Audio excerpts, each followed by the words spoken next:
Well, this is the 10th anniversary of the new Big East Conference, most left for dead after realignment. But now there are 5 teams ranked in the top 25 for the first time since that move, multiple national titles, new Midwest schools, and new rivalries. With me today is Val Akerman, Commissioner of the Big East, and Matt Doherty, former UNC basketball coach and author of Rebound, From Pain to Passion, Leadership Lessons Learned. I love talking about leadership, so I'm so glad that we're having this conversation today. So do we, all right? And on this show, we do talk leadership, and I couldn't think of no better than you, Val, after 10 years being named Commissioner of the Big East. You took over in the face of realignment through college basketball. Not only did you hold the conference together, but now it's thriving. Talk to us about the keys to making that happen. Well, first, thanks for having me. It's great to be here. Yeah, it was a rough couple of years getting the Big East back in business after the realignment that led to the current configuration.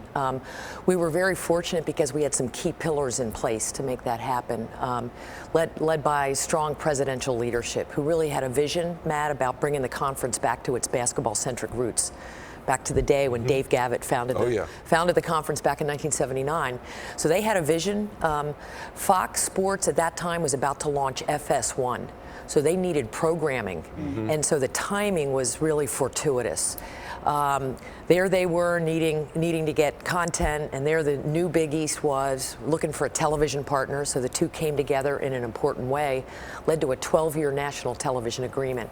We're in year 10 this year, so that was key. Being able to retain the name Big East after 7 schools withdrew from the old conference, and then apropos to this week, we were able to hold on to the rights to play the men's basketball tournament at Madison Square Garden, which has been the home of the Big East tournament now for 41 years and counting. So all those things came together, and then it was really left to me and my staff to bring that to life. Yeah, the pillars you talked about. You know, again, this is a leadership show. The vision, the pillars. I think that's so critical. How did you keep those pillars in place with all the transition amongst the membership? How do you do that as the commissioner? Because everyone has their own little fiefdoms, and you're trying to bring them together as one. That must be very challenging. It's a lot of work, Matt, to sort of hold people together, communicate sort of a common purpose. And I was fortunate again because when the new Big East launched, there really was a shared view that the conference could stay relevant in basketball, especially nationally, and competitive. And ultimately we saw that with Villanova validating that with the national championships they won in 16 and 18.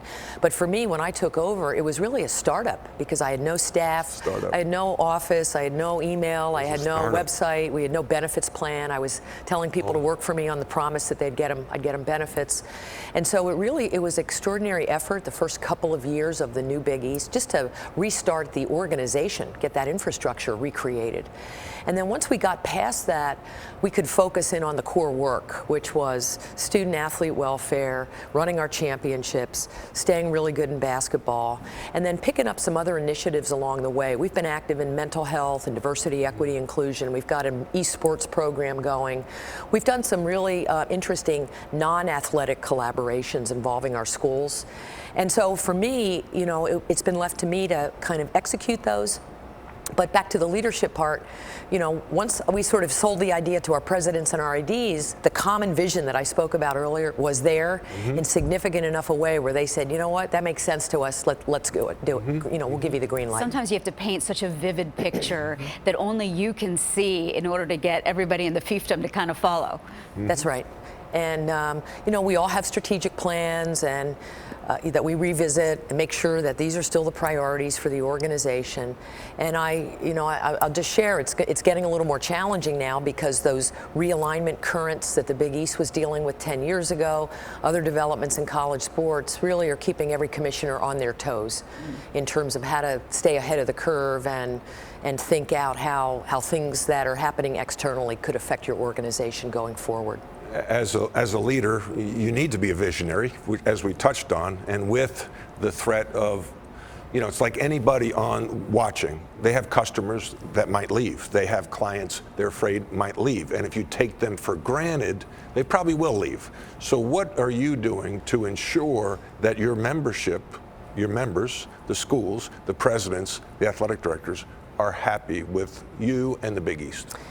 It's really a great question. You can't take anything for granted, Right. as you noted, in this environment, especially as we look around and we see schools making decisions to change their conference affiliations.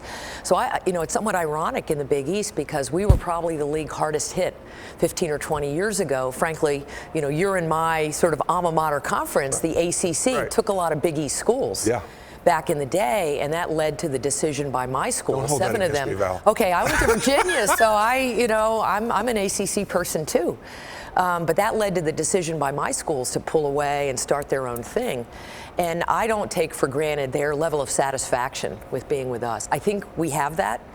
My schools don't play football in a way that would sort of tempt them to go to a football-driven conference right now. But I'm sort of practical about this and realistic, and I don't think anybody dreamed 10 years ago that Texas and Oklahoma would go to the SEC and UCLA and USC would go to the Big Ten, and that geographical considerations were sort of out the window.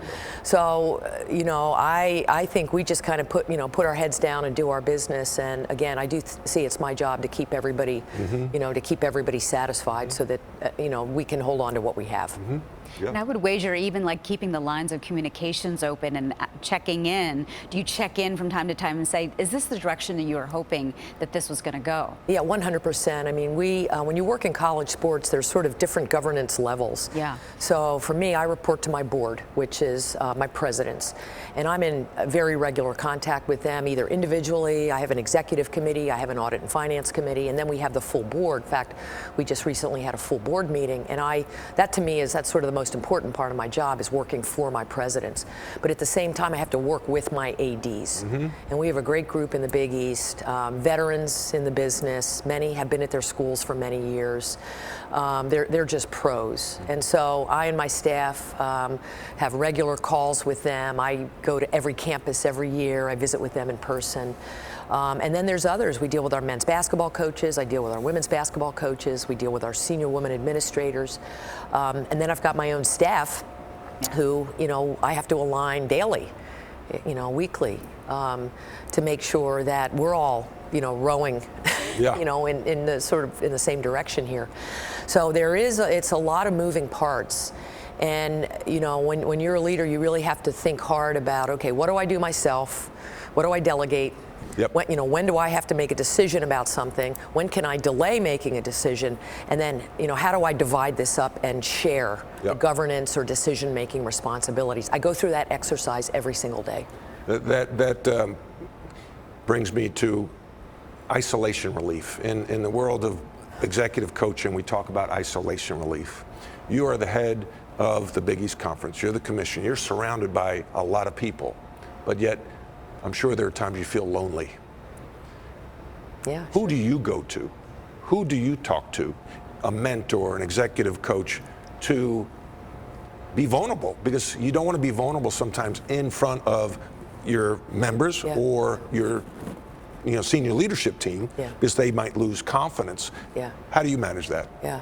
Well, Matt, leaders need leaders to look up to and learn from. Right. And I was very lucky in my career that I had some of the best. I mean, Dave Gavitt, who founded the Big East, in ways he didn't know, was sort of a mentor to me. I had a chance to work with Dave in the early years of the Dream Team. He was the chair of the Basketball Hall of Fame. I was a board member.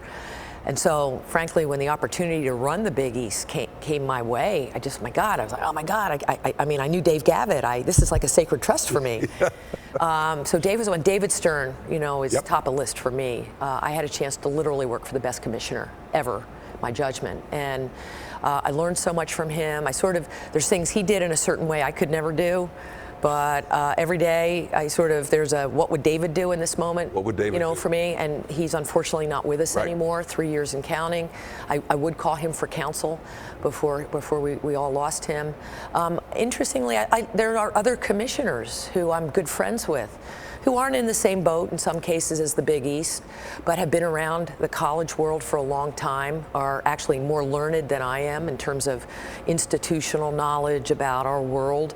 And I can call some of them for advice, for sure. And then, I have my handful of other kitchen cabinet people who, from time to time, on a particular issue, I would pick up the phone and say, what would you do if you had this come your way? So it's definitely a hodgepodge. But I think you're right. You can't isolate. You've got to look for help and sort of know that you just can't know it all or do it all. There you go. Yep. Know that you need to ask for help. That's right. In that role, when some people feel, I've arrived, I'm the expert, I know it all. When you can be vulnerable. Vulnerability is the new invincibility.